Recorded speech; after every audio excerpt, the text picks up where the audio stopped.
ସୁମନ ଜଣେ ସାଧାରଣ ମହିଳା ହେଲେ ବି ବହୁତ ସାହସୀ ମହିଳା। ଛାଡ଼ପତ୍ର ପୂର୍ବରୁ ସେ ବହୁତ ଖୁସିରେ ଥିଲେ, ହେଲେ ଛାଡ଼ପତ୍ର ପରେ ଜୀବନଟା ତାଙ୍କର ସଂଘର୍ଷମୟ ହୋଇଯାଇଛି। ସୁମନ ଏବେ ଏକା ପୁଅକୁ ନେଇ ଜୀବନ ସହ ସଂଘର୍ଷ କରି ଚାଲିଛନ୍ତି। ସୁମନ କିଛି ବ୍ୟକ୍ତିଗତ କାରଣରୁ ଥାନାକୁ ଆସିଥିଲେ ଏଫଆଇଆର ଦେବା ପାଇଁ। କିଛି ଅସାମାଜିକ ପଡ଼ୋଶୀ ସୁମନକୁ ହଇରାଣ କରିସାରିଲେଣି। ସୁମନ ବହୁତ ବୁଝିବା ପରେ ମଧ୍ୟ ସେମାନେ ଶୁଣୁନାହାନ୍ତି। ଯେତେବେଳେ କଥାଟା ବହୁତ ଆଗକୁ ଗଲା, ସେତେବେଳେ ସୁମନ ସହି ନପାରି ଥାନାକୁ ଆସିଲା କେସ୍ କରିବା ପାଇଁ। ଥାନାରେ ପାଦ ରଖୁ ରଖୁ ସୁମନକୁ କେମିତି କେମିତି ଲାଗୁଥାଏ। ଥାନାରେ ଥିବା ପୋଲିସ କର୍ମଚାରୀ କହିଲେ, ଏ ମାମଲାଟା ବହୁତ ଗମ୍ଭୀର, ଆପଣ ଜିଲ୍ଲାର ଏସ୍ପିଙ୍କ ପାଖକୁ ଯାଆନ୍ତୁ। ସୁମନ ପୋଲିସ ନିର୍ଦ୍ଦେଶ ପାଳନ କରି ଏସ୍ପିଙ୍କ ପାଖକୁ ଗଲା। ଯେମିତି ସୁମନ ଏସ୍ପିଙ୍କ ଅଫିସର ଡୋର୍ ଖୋଲିଲା, ତାର ଆଖିକୁ ସକ୍ ଖାଇଗଲା ପରି ଲାଗିଲା। ତା ସାମ୍ନା ଚେୟାରରେ ବସିଥିବା ଏସ୍ପି ସାହେବ ଆଉ କେହି ନୁହନ୍ତି, ଛାଡ଼ପତ୍ର ଦେଇଥିବା ସ୍ୱାମୀ ଅଭୟ ଦାସ। ଅଭୟ, ଯିଏକି ସୁମନ ଜୀବନର ସବୁଠାରୁ ଖାସ୍ ଥିଲା, ଏବେ ଜିଲ୍ଲାର ଏସ୍ପି ହୋଇ ସାରିଥିଲା ସେ। ଅଭୟର ଏ ଶକ୍ତ ଚେହେରା ଦେଖି ସୁମନ ଟିକେ ଭାଙ୍ଗି ପଡ଼ିଲା ଭିତରୁ। ସୁମନକୁ ବିଶ୍ୱାସ ହେଉନଥିଲା କି ଏତେ ବର୍ଷ ପରେ ସେହି ବ୍ୟକ୍ତି ସହ ଦେଖାହେବ, ଯେ ତା'ର ସବୁ କିଛି ହୋଇ ବି ଏକା କରି ଛାଡ଼ି ଦେଇଥିଲା। ଅଭୟ ବି ସୁମନକୁ ଦେଖି ଆଶ୍ଚର୍ଯ୍ୟ ହୋଇଗଲା। ଦୁଇ ଜଣଙ୍କର ଆଖିରେ କେତେ ପ୍ରଶ୍ନ, କେତେ ଭାବନା ଆସିଲା। ଏହି କେସ୍ ଏମିତି ଥିଲା କି ସୁମନକୁ ନିଜ ଅତୀତ ମନେ ପକାଇଥିଲା। ଦୁହେଁ ଦୁହିଁଙ୍କୁ ଦେଖି ଆଶ୍ଚର୍ଯ୍ୟ ହୋଇ ଚାହିଁଥାନ୍ତି। ସୁମନ କେବେ ଭାବିନଥିଲା କି ତା'ର ଏହି କେସ୍ ସଲ୍ଭ କରିବା ପାଇଁ ଏ ବ୍ୟକ୍ତି ଜଣକ ଦରକାର ହେବ, ଯିଏ କିଛି ବର୍ଷ ପୂର୍ବରୁ ସବୁ ସମ୍ପର୍କ ତୁଟେଇ ଦେଇଥିଲା। ଅଭୟ, ଯାହାର ବର୍ଦ୍ଦିରେ ଆତ୍ମବିଶ୍ୱାସ, ସାହସ ଭର୍ତ୍ତି ହୋଇଥିଲା, ଅଚାନକ ଗାୟବ ହୋଇଗଲା ସେସବୁ। ସୁମନକୁ ଦେଖି ତା'ର ପୁରୁଣା କଥା ମନେ ପଡ଼ିଗଲା। ଗୋଟେ ସମୟ ଥିଲା, ଦୁଇ ଜଣ ସାରା ଜୀବନ ଦୁଇ ଜଣଙ୍କ ସହ ରହିବା ପାଇଁ ଶପଥ ନେଇଥିଲେ, କିନ୍ତୁ ପରିସ୍ଥିତି ଓ ଭୁଲ ନିଷ୍ପତ୍ତି ଯୋଗୁଁ ତାଙ୍କ ସମ୍ପର୍କ ସେହିଠାରେ ହିଁ ଶେଷ ହୋଇଯାଇଥିଲା। ସୁମନ ଗୋଡ଼ ହାତ ଥରିବାକୁ ଲାଗିଲା। ସେ ଚାହିଁଲେ ବି ଅଫିସ ଭିତରକୁ ଯାଇପାରୁନଥିଲା।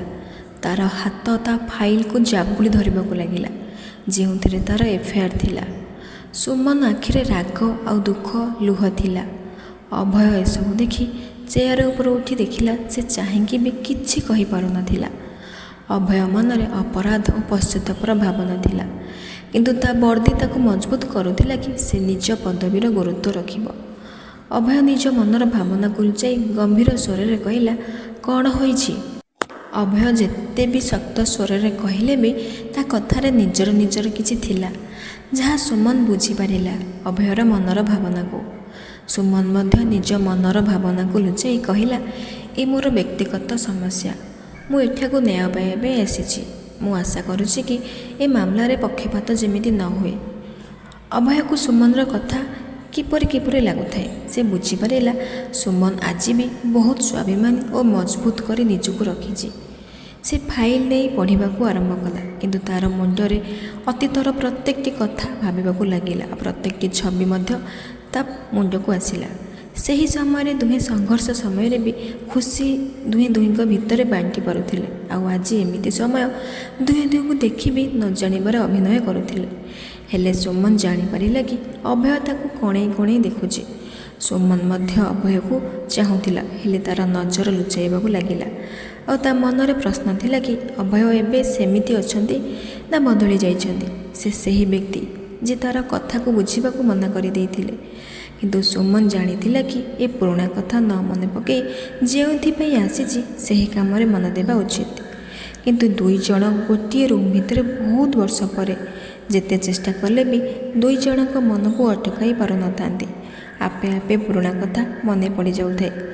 ସୁମନ ଭାବିଲା, ଅତୀତ କଥା ମନେ ନ ପକାଇ ବର୍ତ୍ତମାନର ସମୟକୁ ନଷ୍ଟ କରିବାକୁ ଚାହୁଁନଥିଲା। ତାପରେ ସୁମନ ଟିକେ ଶକ୍ତ ହୋଇ ଅଭୟକୁ ଚାହିଁ ତା'ର ସମସ୍ୟା ଜଣାଇବାକୁ ଲାଗିଲା। ମୋ ଘର ପାଖରେ କିଛି ଅସାମାଜିକ ବ୍ୟକ୍ତିମାନେ ରହୁଛନ୍ତି।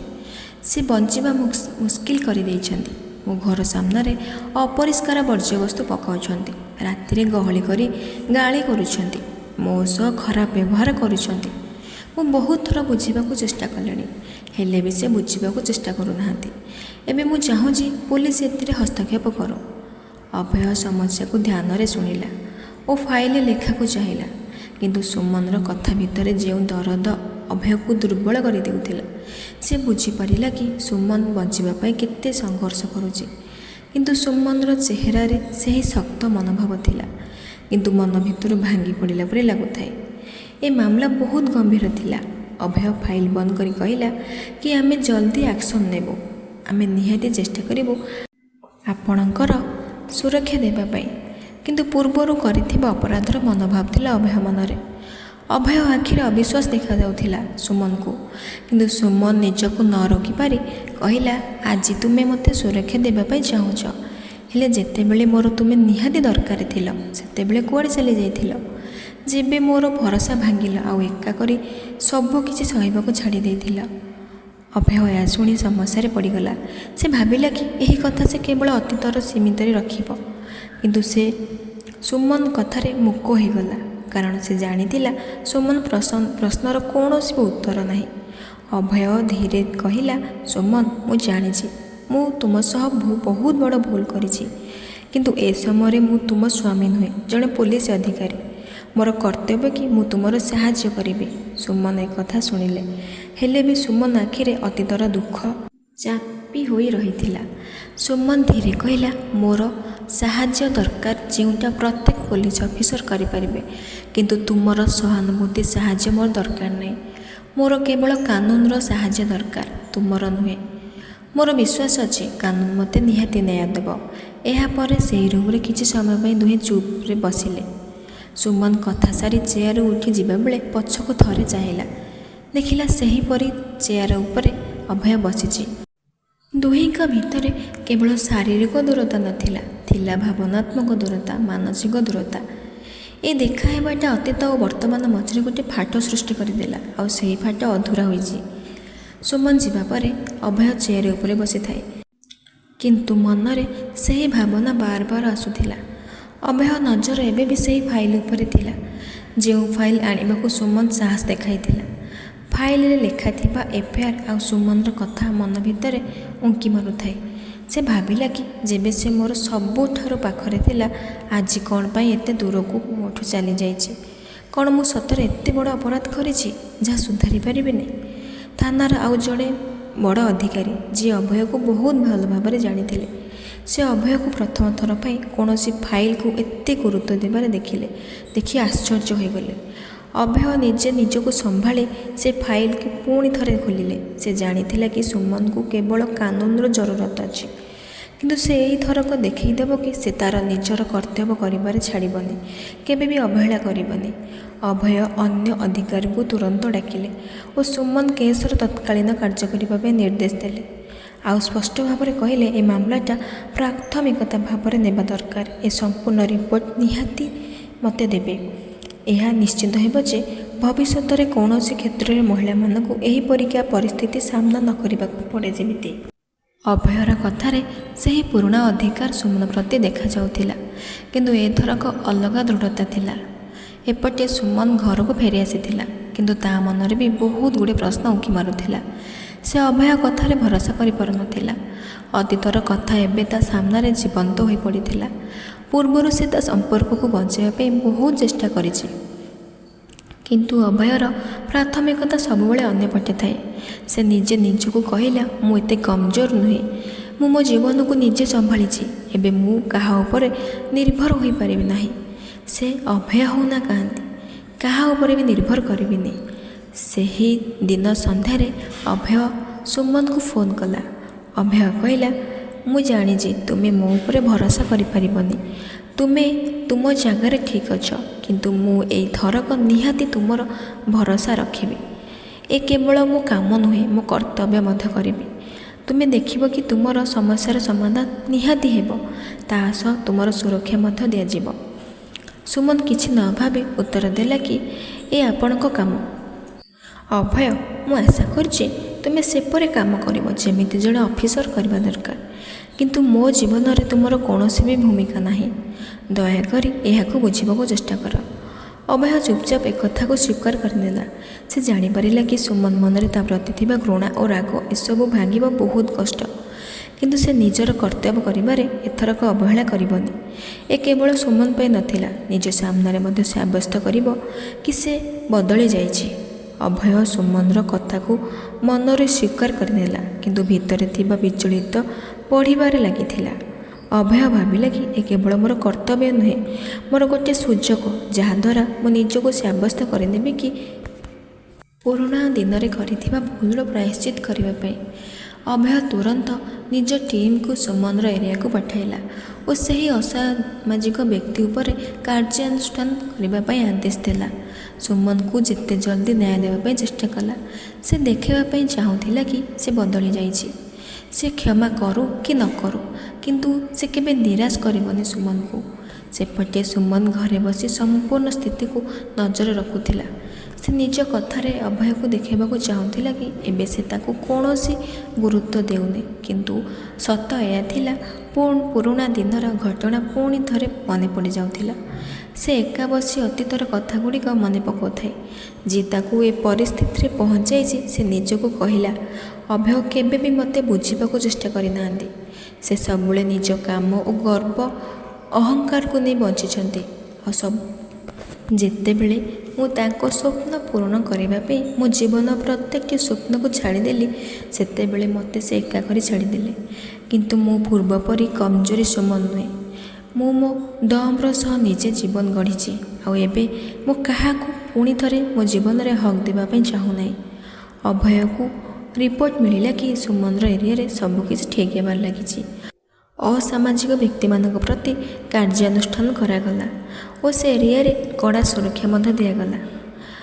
ଅଭୟ ଶାନ୍ତିରେ ଟିକେ ନିଶ୍ୱାସ ନେଲା, କିନ୍ତୁ ମନରେ ବାର ବାର ପ୍ରଶ୍ନ ମାରୁଥିଲା କି କ'ଣ ଏତିକି କାଫି ମୋ କର୍ତ୍ତବ୍ୟ କରିପାରେ?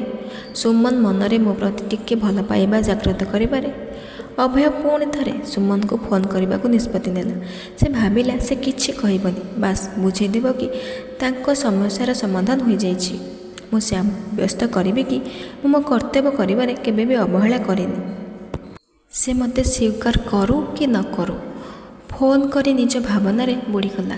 ତାପରେ କହିଲା, ସୁମନ, ତୁମ ସମସ୍ୟାର ସମାଧାନ ହୋଇଗଲା। ଏବେ ତୁମେ ସୁରକ୍ଷିତ। ଯଦି ଆଗକୁ କୌଣସି ଖରାପ ପରିସ୍ଥିତି ଆସିବ, ତେବେ କିଛି ନ ଭାବି ସଂକୋଚ ନ କରି ମୋତେ କହିବ। ମୁଁ ନିଶ୍ଚିନ୍ତ ତୁମକୁ ସାହାଯ୍ୟ କରିବି। ସୁମନ ଫୋନ୍ରେ ଥଣ୍ଡା ସ୍ୱରରେ ଜବାବ ଦେଲା, ଧନ୍ୟବାଦ ଆଜ୍ଞା। ଏ ଆପଣଙ୍କର କାମ ଥିଲା, ଆପଣ ସମାଧାନ କଲେ। ମୁଁ ଏଥିରେ ବହୁତ ଖୁସି, କିନ୍ତୁ ମୁଁ ଏବେ କାହା ଉପରେ ନିର୍ଭର ନୁହେଁ। ଏବେ ମୋ ଲଢ଼େଇ ମୁଁ ନିଜେ ଲଢ଼ିପାରିବି। ଅଭୟ କିଛି ସମୟ ପାଇଁ ଚୁପ୍ ରହି ଫୋନ୍ କାଟିଦେଲା। ଏ ଅଭୟ ପାଇଁ ଆଉ ଗୋଟିଏ ଝଟକା ଥିଲା। ସେ ଅନୁଭବ କଲା କି କର୍ତ୍ତବ୍ୟ କରିବା ପରେ ବି ଯଦି ସୁମନ ରାଜି ହେଉନି, ତେବେ ସୁମନ ମୋତେ ଆଉ ଭରସା କରିବା ଅସମ୍ଭବ। ତାପରେ ଅଭୟ ମନ ଭିତରେ ବାର ବାର ଏହି କଥାଟି ଆସୁଥିଲା ସୁମନର କି ମୁଁ ମୋ ନିଜ ଲଢ଼େଇ ନିଜେ ଲଢ଼ିପାରିବି।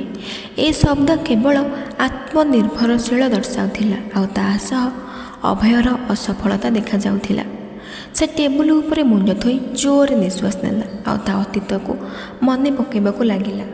ଯେତେବେଳେ ସୁମନ ସାଥିରେ ଥିଲା, ଅଭୟର ମନେ ପଡ଼ିଲା କି ସୁମନ ଯେତେବେଳେ ତା'ର ପ୍ରାଥମିକ ହେବାକୁ ଚାହୁଁଥିଲା, କିନ୍ତୁ ସେ କ୍ୟାରିୟର ଓ ଅହଙ୍କାରକୁ ନେଇ ସମ୍ପର୍କଠୁ ଉପରେ ରଖୁଥିଲା ଅଭୟ। ସୁମନର ବହୁତ ଥର ଚେଷ୍ଟା କରିଥିଲା କି ମୁଁ ତା'ର ମନର ଭାବନାକୁ ବୁଝିବା ପାଇଁ, କିନ୍ତୁ ଅଭୟ ଏହାକୁ ଗୁରୁତ୍ୱ ଦେଉନଥିଲା। ସେ କେବଳ ସୁମନକୁ କହିଥିଲା, ମୋ ପରିସ୍ଥିତି ଟିକେ ବୁଝ। ଅଭୟ ସେ ସମ୍ପର୍କରୁ କେବଳ ନେବା ଜାଣିଥିଲା, ଦେବା ନୁହେଁ। ସେ ନିଜକୁ କହିଲା, ସୁମନ ମୋଠୁ କିଛି ଅଧିକ ଚାହୁଁନଥିଲା, ବାସ୍ ଚାହୁଁଥିଲା କି ମୁଁ ତା ସାଥିରେ ଠିଆ ହେବି, ତା ସହିତ ରହିବି, ଆଉ ତା'ର ପ୍ରତ୍ୟେକଟି କଥା ବୁଝିବି। କିନ୍ତୁ ମୁଁ ସବୁବେଳେ ମୋ ଦୁନିଆରେ ବ୍ୟସ୍ତ ରହିଲି ଓ ତା'ର ଜରୁରତ ହେଲିନି କି ତାକୁ ଜରୁରତ ଦେଖିଲିନି। ଆଜି ଯେତେବେଳେ ସେ ମୋଠୁ ଏତେ ଦୂରରେ, ତେବେ ଯାଇ ମୋତେ ବୁଝା ପଡ଼ିଲା ମୁଁ କ'ଣ ହଜେଇ ଦେଇଛି। ସେପଟେ ସୁମନ ଘରେ ବସିଥିଲା, କିନ୍ତୁ ସେ ତା ମନରେ ପ୍ରଶ୍ନ ଜାଲ ବିଛାଡ଼ି ହୋଇଥିଲା। ସେ ଅଭୟ ସାଥିରେ ବିତାଇଥିବା ପୁରୁଣା ଦିନକୁ ମନେ ପକାଉଥିଲା। ସେ ମନେ ପକାଉଥିଲା କି ସେ କେମିତି ତା'ର ଭବିଷ୍ୟତର ସ୍ୱପ୍ନ ଦେଖୁଥିଲା, କିନ୍ତୁ ଯେମିତି ସେମିତି ସମୟ ବିତିଗଲା। ଅଭୟର ସ୍ୱଭାବ ବଦଳିଗଲା। ତା'ର କାମ ଆଉ ପଦ ତା'ର ଜୀବନର କେନ୍ଦ୍ର ବନିଗଲା ଓ ସୁମନକୁ ଗୋଟିଏ ପର ପରିକା ଭାବିଲା। ସୁମନ ନିଜକୁ ସମ୍ଭାଳିବାକୁ ଲାଗିଲା। ଏବେ ପଛକୁ ଚାହିଁ ଜମା ଦେଖିବନି। ମୁଁ ବହୁତ କିଛି ସହିଛି। ମୁଁ ନିଜ ପାଇଁ ନିଜ ଦୁନିଆ ବନାଇ ଦେଇଛି। ଅଭୟ ମୋ ଜୀବନରୁ ଯିବାର କେତେ ବର୍ଷ ହୋଇଗଲାଣି। ଏବେ ମୁଁ ତାକୁ ମୋ ଜୀବନରେ କୌଣସି ବି ସ୍ଥାନ ଦେଇପାରିବି ନାହିଁ। ସେ ଯାହା ହଜିଯାଇଛି ଆଉ କେବେ ପାଇପାରିବନି। ଏସବୁ ଭିତରେ ଅଭୟ ସୁମନର ଫାଇଲ ଉପରେ ନଜର ପକାଇଲେ ଆଉ ଭାବିଲା, ଆଜି ମୁଁ ଜିଲ୍ଲାର ଏସ୍ପି, କିନ୍ତୁ ନିଜ ଲୋକକୁ ସୁରକ୍ଷା ଦେଇପାରୁନି। ସୁମନର ସମସ୍ୟା ସମାଧାନ କରିକି ଗୋଟିଏ ଅଫିସର ହିସାବରେ କର୍ତ୍ତବ୍ୟ କରିପାରିଲେ, କିନ୍ତୁ ଗୋଟିଏ ମଣିଷ ରୂପରେ ସେ ବିଶ୍ୱାସକୁ କିପରି ଫେରି ପାଇବେ ଯାହା ମୁଁ ହଜାଇ ଦେଇଛି। ଅଭୟ ନିଷ୍ପତ୍ତି ନେଲା କି ସେ ତା କର୍ତ୍ତବ୍ୟ ପୁରା ସଚ୍ଚୋଟତାର ସହ କରିପାରିବ। ସୁମନ ତା ଜୀବନରେ ପୁଣି ଥରେ ସ୍ୱୀକାର କରୁ କି ନ କରୁ, କିନ୍ତୁ ଏହା ସାବ୍ୟସ୍ତ କରିବ କି ଏବେଠୁ ସୁମନର ଜୀବନରେ କୌଣସି ବି ଖରାପ ପରିସ୍ଥିତି ନ ଆସୁ। ଏ କେବଳ କର୍ତ୍ତବ୍ୟ ନୁହେଁ, ଏ ମୋର ପ୍ରାୟଶ୍ଚିତ ମଧ୍ୟ ହେବ। ସେ ମନରେ ଭାବିନେଲା କି ସୁମନକୁ ସାହାଯ୍ୟ କରିବ। ଏସବୁ ଭିତରେ ଅଭୟ ନିଜ କାନ୍ଧରେ ହାତ ଦେଇ କହିଲା, ଏ କେବଳ ଜଣେ ବ୍ୟକ୍ତି ନୁହେଁ, ତୁ ଜଣେ ଅଫିସର। ସେ ନିଜ ଭୁଲ ସୁଧାରିବାର ଶେଷ ସୁଯୋଗ ଥିଲା। ସେ ନିଜକୁ କହିଲା, ସୁମନକୁ ଦେଖାଇଦେବ କି ସେ ପୂର୍ବ ପରିକା ଆଉ ନାହିଁ। ଏବେ ସମ୍ପୂର୍ଣ୍ଣ ରୂପରେ ବଦଳି ଯାଇଛି ଆଉ ତାର କର୍ତ୍ତବ୍ୟ ସେ ସଚ୍ଚୋଟତାର ସହ କରୁଛି। ଏପଟେ ସୁମନ ଚୁପଚାପ ବସିଥାଏ, କିନ୍ତୁ ମନରେ ଅଜବ ଗୋଟିଏ ଶାନ୍ତି ଥିଲା। ଅଭୟର ଫୋନ୍ କଲ୍ ଆଉ ତାର ହାଲତ ଦେଖିକି କେଉଁଠି ନା କେଉଁଠି ଭାବନା ଆସୁଥିଲା କି ଏବେ ସେ ବଦଳିବାକୁ ଚେଷ୍ଟା କରୁଛି, କିନ୍ତୁ ଏବେ ବି ମନକୁ ବୁଝିବାକୁ ଚେଷ୍ଟା କରୁଥିଲା କି ଅତୀତ ମନେ ପକାଇବା କୌଣସି ଫାଇଦା ନାହିଁ। ସୁମନ ପୂର୍ବରୁ ଯେତେ କଷ୍ଟ ପାଇଛି, ସେ ପୁଣି ଥରେ କଷ୍ଟ ପାଇବାକୁ ଏବେ ଆଉ ପ୍ରସ୍ତୁତ ନୁହଁ। ସୁମନର ଏରିଆରେ ପୋଲିସର ସିକ୍ୟୁରିଟି ବଢ଼ିଯାଇଥିଲା। ସେଠାରେ ପୂର୍ବ ପରିକା ଗହଳି କରୁଥିବା ଅସାମାଜିକ ବ୍ୟକ୍ତିମାନେ ଆଉ ନାହାନ୍ତି। ବାହାର ବ୍ୟକ୍ତିମାନେ ମଧ୍ୟ ସୁମନ ପାଖକୁ ଆସି କହିବାକୁ ଲାଗିଲେ, ଆପଣଙ୍କ ପାଇଁ ଏଠାକାର ପରିସ୍ଥିତି ବଦଳିଗଲାଣି। ଏସ୍ପି ସାର୍ ଯେଉଁ ନିଷ୍ପତ୍ତି ନେଇଛନ୍ତି, ସେଥିରେ ଆମ ଜୀବନ ବଞ୍ଚିବା ଭଲ ହୋଇଗଲାଣି। ବୋଧହୁଏ ଆପଣଙ୍କ ପାଇଁ ଏସବୁ ହୋଇପାରିଛି। ସୁମନ ହସିକରି ତାଙ୍କ କଥା ଶୁଣିଲା, କିନ୍ତୁ ତା ମନରେ ଗୋଟିଏ ପ୍ରଶ୍ନ ଥିଲା କି ଅଭୟ ତାଙ୍କ କର୍ତ୍ତବ୍ୟ କରିଲେ, କିନ୍ତୁ ମୁଁ କ'ଣ ଏଥିପାଇଁ କ୍ଷମା କରିପାରିବି?